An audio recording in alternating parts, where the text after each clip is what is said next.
मड़वा में आज हमने पार्टी कारकुनान से मुलाकात की और असेंबली इंतखाबात के हवाले से सभी पार्टी कारकुनान का हमने शुक्रिया अदा किया और यहाँ इनके मसाइल भी सुने।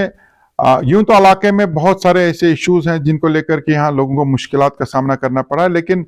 जो मीटिंग के दौरान बात सामने उसमें सबसे बड़ा मसला यहाँ टेली कम्युनिकेशन का है। जो यहाँ मोबाइल कनेक्टिविटी की अदम दस्तियाबी की वजह से लोगों को काफी ज्यादा मुश्किलात का सामना करना पड़ता है। हमने देखा है कि मोबाइल कनेक्टिविटी न होने की वजह से जहां एक तरफ यहाँ के स्टूडेंट्स की पढ़ाई मुतासर हो रही है, वहीं यहाँ मुलाजमीन वक्त पर ड्यूटी नहीं देते, ड्यूटी के पाबंद नहीं है, क्योंकि जहां पूरे यूटी में बायोमेट्रिक्स या यूं कहें कि ऑनलाइन अटेंडेंस का इस वक्त दौर दौरा है, वहीं मरवा में दर्जनों मुलाजमीन ऐसे हैं, खासकर टीचर तबके के लोग हैं जो ड्यूटियां नहीं देते, क्योंकि यहाँ मोबाइल फोन न होने की वजह से, इंटरनेट न होने की वजह से उनकी अटेंडेंस का कोई चेक नहीं है। और सबसे बड़ी बात यह है कि जो मरकजी सरकार या इंतजामिया की तरफ से जो भी सहूलियात या जो भी स्कीमें लोगों को मिलनी थी, उनका फायदा लोग हासिल नहीं कर पा रहे हैं क्योंकि ऑनलाइन फैसिलिटी नहीं है।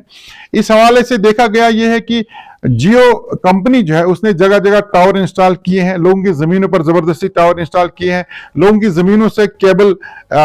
इंसर्ट किए, लेकिन मत्ती गौरन से मड़वा तक जो ऑप्टिकल फाइबर बिछाने का काम है वो कई सालों से रवा है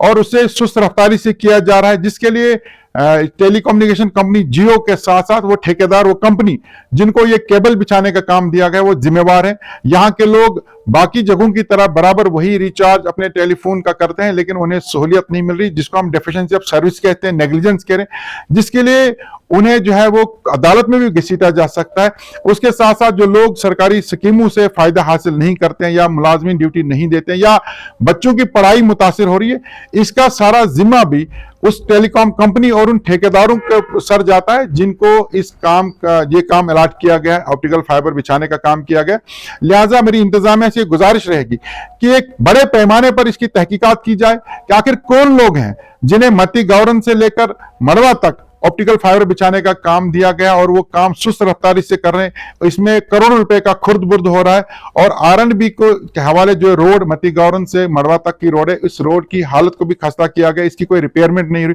आखिर R&B महकमा खामोश क्यों है? वो जियो कंपनी या इस पर काम करने वाले उन ठेकेदारों का हिसाब क्यों नहीं ले रही? कुल मिलाकर के देखा जाए तो करोड़ रुपए का स्कैंडल है और करोड़ रुपए के स्कैंडल में यहाँ जियो कंपनी और इस ऑप्टिकल फाइबर बिछाने का काम करने वाले जिम्मेदार लोग, ठेकेदार या आगे जिनके नाम सबलेट किया गया, वो जिम्मेवार हैं। इनके खिलाफ FIR रजिस्टर होनी चाहिए और इस पर बड़े पैमाने की तहकीकात होनी चाहिए। और मैं तो ये कहूंगा कि फौरी तौर अलॉटमेंट को कैंसिल करके किसी दूसरी कंपनी को दिया जाए, वरना यहाँ के लोग सड़कों पर उतरकर उनके खिलाफ एहतजाज करेंगे और हम अदालत का दरवाजा खटखटाएंगे। इनके खिलाफ अदालत के जरिए FIR लॉन्च करने के साथ साथ जो लोगों का नुकसान हो रहा है उसकी भरपाई करने का मुआवजा भी हम इनसे हासिल करेंगे।